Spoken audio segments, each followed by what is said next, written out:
Ok, estamos de volta com o programa Em Pauta, conversando hoje sobre valores inegociáveis, exatamente para o Brasil dar certo. Mas é claro, não estamos falando aqui apenas em nível de Brasil, né? Mas para o mundo dar certo. Um mundo que atravessa não apenas uma crise econômica, social, uma crise institucional, uma crise de valores, uma crise fundamentalmente de fé. Aliás, estamos aí em tempos de advento, não é? O Senhor, ele diz justamente ainda nessa perspectiva da sua vinda, não é? Será que quando o Filho do Homem voltar, há de encontrar fé sobre a face da terra? Porque a fé, Frei Moser, precisa ser cultivada, não é? A fé precisa ser alimentada. O que não é cultivado, o que não é alimentado, acaba perecendo, acaba morrendo. E Jesus mesmo faz esse questionamento. A nossa sociedade também faz esse questionamento e aí temos que ouvir as várias partes, porque parece que numa cultura de desvalores, se nós nos deixamos levar por essa onda, como é que a coisa fica? Então, Frei Moser, eu já pergunto logo no início desse nosso terceiro bloco, o que fazer para cultivarmos mais, cultivarmos melhor os valores ou as virtudes que são tão necessárias, não apenas para o país, mas para a família, para a pessoa dar certo, se realizar de fato? São muitos, evidentemente, esses valores. Agora, o ponto de partida já foi colocado. Sem dúvida. É uma educação, mas não só educação no sentido de ensinar a ler, a escrever, ou coisa que valha, educação da personalidade. Exatamente. Para ter uma compreensão da sua dignidade e da dignidade de todos os seres, não só seres humanos, a dignidade de todos os seres. Então, já começa por aí. Outra coisa que eu acho fundamental é que, não, ensino religioso, não, Deus me livre, não pode. Gente, vamos ensinar o quê? Uma coisa é confessional, obrigar. Claro. Não. Eu tenho, por exemplo, todo mundo sabe, já ouviu tantas vezes, o Terra Santa, que é um referencial, né, em termos de educação lá em Petrópolis. O Terra Santa, com 600 crianças, a gente tem ensino religioso, mas ecumênico. Né? Tem valores que são comuns a todas as religiões. O que é isso? Então, eu não vou obrigar a ser católico. Inclusive, no dia 8 de dezembro, não é, com a festa da Padroeira Imaculada Conceição, nós fizemos a coroação, explicando aos pais, olha, a gente não está impondo, nem queremos impor, apenas Maria foi uma mulher que teve uma missão tão grandiosa, então nós queremos bem a Maria, como você quer bem a sua mãe. Quer dizer, você tem uma forma de não impor uma determinada religião, mas, ao mesmo tempo, fazer emergir aqueles valores que fazem parte de todas as religiões, traduzindo, inclusive, dos ateus. Um verdadeiro ateu, ele tem uma escala de valores, respeitando, não é? Por exemplo, não se apropriando do que não lhe é devido, a justiça, não é? O direito e assim por diante. Então, mesmo um ateu, ele tem valores. E eu acho que nós estamos aqui no Brasil, estamos assim negligenciando essa educação. Simplesmente vai para a escola, etc. E, inclusive, sei lá, é o meu bispo, não é, que fala frequentemente disso, não é? O Dom Gregório, lá de Petrópolis, ele diz que estão passando cartilhas para criancinhas que são verdadeiras aberrações. Ah, sim. Gente, não pode. Imagina, você não pode oferecer um livro a mais de cunho religioso. Por exemplo, educação religiosa, não é? Não confessional, mas, digamos assim, mais no sentido amplo. Mas essas cartilhas estão sendo impressas. Colocadas literalmente nas mochilas das crianças. Evidentemente que aqui nós temos que comprar a briga. A senhora está comprando uma briga e eu até tenho medo da sua saída daqui. A senhora quer talvez assim um acompanhamento? Olha, Frei, eu lhe agradeço muito, Frei Moser, a senhora está sendo corajosa. É algo que eu nunca tive, medo. Isso é muito bom. Isso é uma virtude. Isso é uma virtude. E a advocacia que eu resolvi, né, enfrentar na minha profissão é uma advocacia de direito de família e de direito das sucessões, em que existem muitos litígios. Também trabalhamos com responsabilidade civil em áreas delicadas, como a área da saúde, erros médicos, mas essa área de família é uma área muito, muito sensível a ameaças né? Eu nunca tive medo e realmente enfrento as situações sempre de cabeça erguida e acho que tenho a proteção de Deus e de Nossa Senhora sempre, aliás, tenho convicção disso e, portanto, dos santos de que sou devota, portanto, tenho sempre essa tranquilidade de viver. Agora, quando o Frei falou dessa questão do ensino religioso, hoje em dia parece que ser religioso é feio. É um crime. É feio, né? Hoje parece que há da minoria também, por parte da minoria, que também não é a maioria, um preconceito em relação ao religioso. Sem dúvida. Nós, religiosos, somos alvo de preconceito.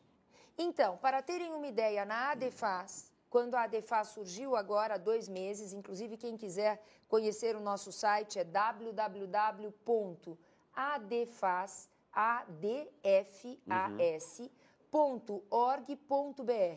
Tem lá já um grande conteúdo de consulta e as inscrições são feitas também, as inscrições associativas, pelo site. A nossa ADEFAS, quando ela surgiu, padre, Frei, ela foi acusada, como se fosse um desmérito, de ser uma associação religiosa católica. Ao que eu respondo sempre, temos, graças a Deus, associados católicos, como o professor Dr. Ives Gandra da Silva Martins, como o professor Dr. Nelson e a professora doutora Rosa Neri, entre outros. E temos associados com cargo, inclusive, de direção e de conselho, e temos também evangélicos, temos espíritas, temos agnósticos ou ateus. Enfim, é uma associação jurídica que valoriza, claro que valoriza os princípios cristãos. Claro que sim. Né? Então, vamos dar a oportunidade a estas crianças, a esses adolescentes na escola, como o Frei falou, de aprenderem uma religião, de entenderem o que é uma religião, de absorverem desde a mais tenra idade os princípios cristãos, que são tão salutares, que são tão importantes para a formação de uma pessoa. Claro. Né? É muito diferente pensarmos, em casa se educa religiosamente nas mais diversas religiões, mas se na escola também existe essa educação, isso tudo vem com uma base muito mais firme, muito mais forte. Né? Então, vamos imaginar, veja se é possível, um projeto de lei que eu soube há algum tempo de acabar com o Dia dos Pais e o Dia das Mães na escola? Sim. Colocando a figura do cuidador, que é isso, existem pais, existem mães, graças a Deus, e que merecem ser homenageados no Dia dos Pais e no Dia das Mães. Mas é claro. Quer dizer, isso é a perda de um valor imenso, porque para as crianças, para os adolescentes, especialmente para as crianças mais novinhas, em mais tenra idade, o Dia dos Pais, fazer o presentinho do pai, o Dia das Mães, fazer aquele presentinho, né, que vão desenhando ou vão fazendo aquele artesanato, não é? Isso tudo é uma alegria para uma criança. Sabe, doutora, a senhora está sendo realmente assim, muito corajosa e muito profunda. Eu apenas diria o seguinte, isso é o começo, não. Isso é como que o forçar a destruição da sociedade. O amor. Onde é que fica o amor ao pai, amor aos pais, respeito ao pai, respeito à mãe? Quer dizer, realmente nós estamos abrindo um abismo onde todo mundo vai cair. Não é possível. É preciso colocar um freio, não é? Fazendo propostas positivas no sentido contrário, não é? E nos batendo por essas propostas. Agora, de fato, a senhora tem razão. E é bom, nós nunca tivemos um programa como esse. É bom uma vez ter alguém que abra o jogo mesmo e diga de frente, olha, está vendo isso, está vendo essa proposta, do ponto de vista jurídico, e é pura verdade. Só que, evidentemente, que isso vem por baixo do pano até o dia em que se impõe. E realmente, se me permitirem só uma palavrinha a mais, essas ideias perversas de poligamia, de multiparentalidade, de atribuição de direitos de família às uniões entre irmãos ou entre padrastos e enteadas, né? Madrastas e enteados e etc., são ideias destruidoras da família. E não vêm por acaso. Vêm com um objetivo oculto, como disse o Frei, né?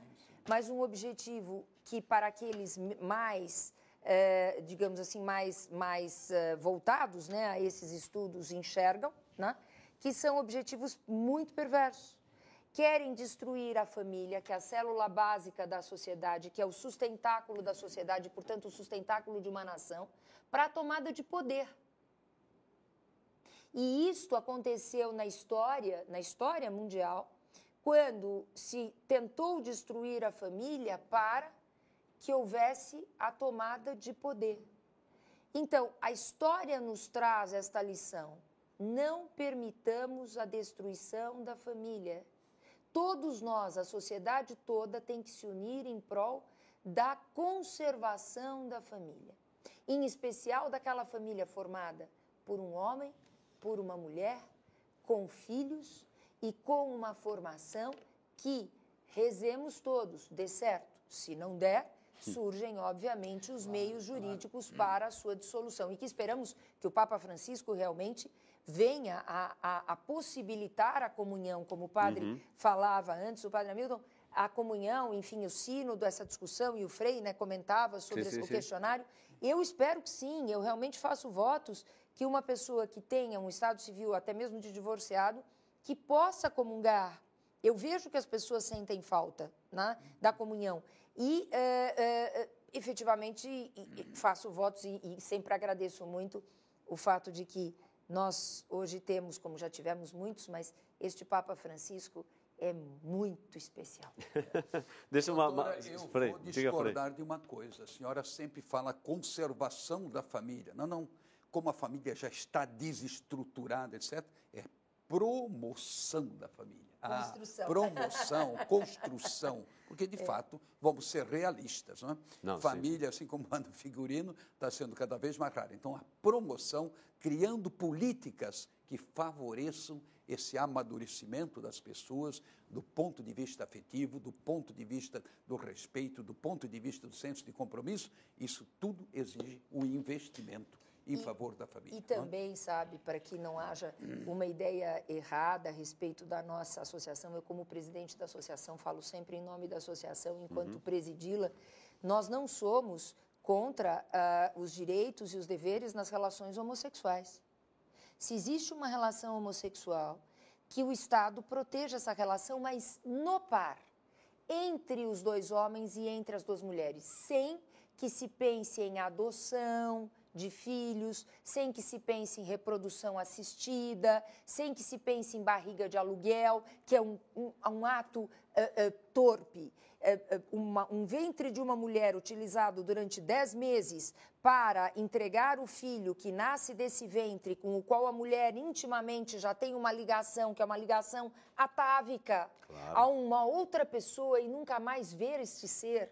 Isto é desumano, isto é efetivamente algo que deveria ser banido de qualquer hipótese. Barriga que não é de comodato, padre Frei, porque uma mulher entregar o seu ventre e o sacrifício de uma gestação, quando não houver um laço de parentesco, por exemplo, sendo alguém da família, uma avó, né, que faça essa gestação, e de um terceiro, isto é barriga de aluguel. Perfeito. Isso é pago. Mas quer dizer, mesmo no caso da avó, também existem tantos problemas. Não, é que eu só fiz a questão da gratuidade ou não, né? Porque depois vem o Conselho Federal de Medicina com uma resolução que é a 2013, dizendo que a reprodução assistida pode utilizar-se de barriga de gestação desde que haja gratuidade. Gratuidade é uma falsidade nesta hipótese, é isso que eu quis dizer, né? Porque ninguém faria isto, né? Então, claro que com avós também, depois é avó, é mãe, o que é desta criança, Nossa, não é? Que confusão a questão imensa. psicológica aí é uma coisa tremenda. Imensa. Então, não somos contrários à defesa, mesmo das minorias, né? Quando existe uma impossibilidade, enfim, uma questão de ordem às vezes até genética ou, enfim, física, fisiológica, né? Mesmo o transexual, ele precisa fazer uma cirurgia desde que hajam exames que constatem, que vejam, que atestem a efetiva necessidade. Sou a favor da operação, mas com todo um trabalho prévio, como existe em outros países. Temos hoje um outro projeto de lei que quer atribuir até uma criança o direito de mudar de sexo. O que é isto? Onde estamos? Doutora, olha, doutora, nosso tempo está acabando aqui. Eu só gostaria de pedir a vocês dois uma palavrinha final, porque nós começamos o programa justamente chamando a atenção desses que existem valores de fato inegociáveis. e para que o Brasil possa dar certo, para que as famílias possam dar certo, para que a pessoa possa dar certo. Subjetivamente estamos dizendo que existem valores, portanto, ou contravalores que estão aí, que estão fazendo que essas instituições, quer seja um país, quer seja a família, quer seja a pessoa, não estão dando certo. Então, a pergunta que se faz é o seguinte, mais do que a pergunta, uma palavrinha final de vocês, rápida, é que novas coordenadas, o que pode ser feito ou buscado para que a gente possa, então, encontrar esse tão chamado, não é, ou trilhar esse caminho de realização. Por favor, Frei Moser, pessoal, familiar, nacional, ou seja, do ponto de vista do país. Antes de mais nada, a gente tem que começar analisando a nossa realidade, que realmente está muito confusa sob todos os pontos de vista, o que é direito, o que não é direito. Nós temos que analisar essa realidade. A partir daí, deixar-nos interrogar. E, no nosso caso, não.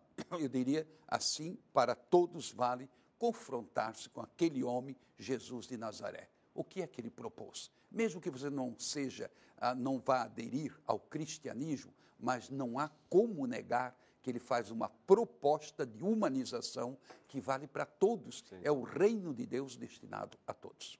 Tá certo. Doutora, por favor, e obrigado pela presença aqui no programa. Eu que agradeço mais uma vez a oportunidade e eu tenho duas palavras que eu acho que são palavras-chave numa melhoria de tudo isto que comentamos, ou seja, para que vençamos esta chamada crise de valores. Informação, inclusive religiosa. Sem dúvida. E formação, inclusive religiosa. A sociedade precisa não só que seja dada a informação, precisa buscar a informação. Né? Os membros da nossa sociedade, a nossa nação, a nação brasileira, precisa buscar essa informação, a boa informação. Né? E não a informação fácil, a informação em livros também, não só na internet, a informação nas conversas com pessoas evoluídas, como é o caso do padre Hamilton, como é o caso do Frei aqui presente. E, ao mesmo tempo, né, com essa informação, não sei se o Frei Moser concorda comigo, com essa informação, teremos uma melhor formação quase que de uma maneira espontânea. Sem dúvida. Não é? Sim. Então, é isso que eu acho que pode ajudar muito o brasileiro e todo brasileiro pode buscar essa informação. A ignorância. Exatamente. E todo brasileiro pode buscar essa informação. A todos é dado o direito de informação. Aliás, ele é constitucional. Ele é constitucionalmente previsto, o direito à informação. Tá certo. E com essas palavras nós estamos encerrando por aqui o nosso programa, agradecendo e muito a doutora, ao Frei Antônio Moser, a você que esteve conosco e prometendo, claro, voltar na próxima sexta-feira, já de antemão, desejando a você um Feliz Natal, que Deus abençoe, Natal em casa, Natal em família, e que todos possamos deixar que esta luz, como gosta de dizer o Frei Moser, que vem do Oriente, possa iluminar a todos e assim nos abrir uma perspectiva extraordinária para este ano de 2015, que já estará chegando. Grande abraço, até a próxima sexta, se Deus quiser. Até lá.